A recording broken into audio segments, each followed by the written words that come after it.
Bonjour, je m'appelle Pauline Carmona, je suis diplomate de carrière et je suis depuis le 1er septembre 2023 directrice des Français à l'étranger et de l'administration consulaire.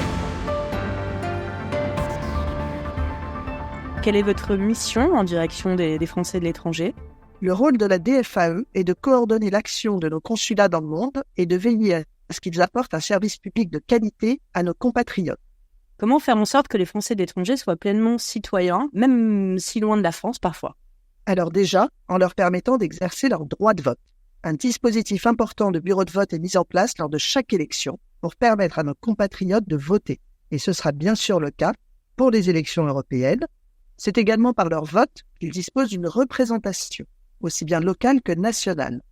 Locale avec les conseillers des Français de l'étranger, avec l'Assemblée des Français de l'étranger, qui se réunit 2 fois par an à Paris, et avec enfin une représentation au Parlement, puisque les Français de l'étranger sont représentés par 11 députés et par 12 sénateurs. Et donc tous ces élus sont là pour relayer les préoccupations des Français de l'étranger en leur offrant des services sur mesure, avec par exemple la création du centre de réponse téléphonique France Consulaire, ou encore en leur proposant des modalités très innovantes qui n'existent pas sur le territoire français.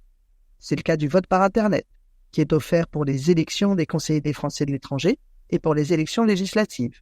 C'est le cas de la possibilité, dans une 30aine de pays du monde, de recevoir son passeport par la poste, à domicile.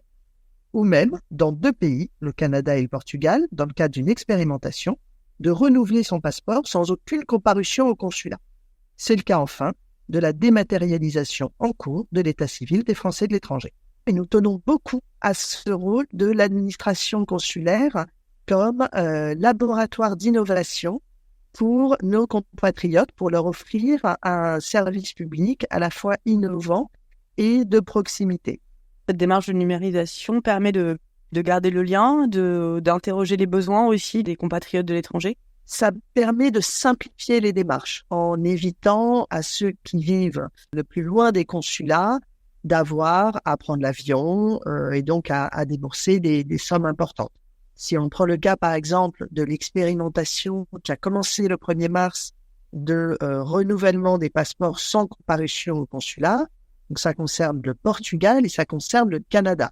Au Canada, nous avons un consulat général à Vancouver, mais tous les Français de la circonscription n'habitent pas forcément à côté du consulat. Les Français de Calgary, par exemple, s'ils veulent se rendre à Vancouver, doivent prendre l'avion. Donc la numérisation, bien sûr, en assurant la sécurité à la fois des données et de l'identité de nos compatriotes, c'est pour nous une piste très importante et très intéressante.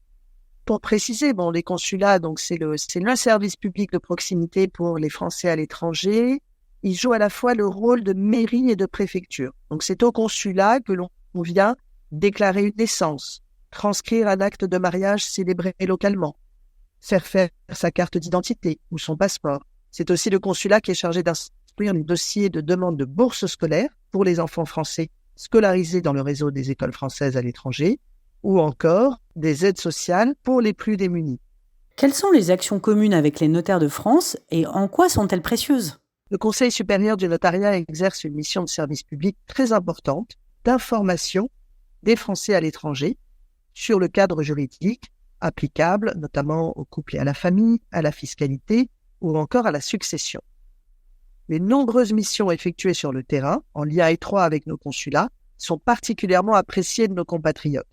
Nous coopérons également en participant à des événements comme le salon S'expatrier mode d'emploi qui s'est tenu au début du mois de mars. Et vraiment, je me réjouis de ces liens et j'espère qu'ils continueront à se renforcer à l'avenir dans l'intérêt de nos compatriotes. Je m'y emploierai en tout cas.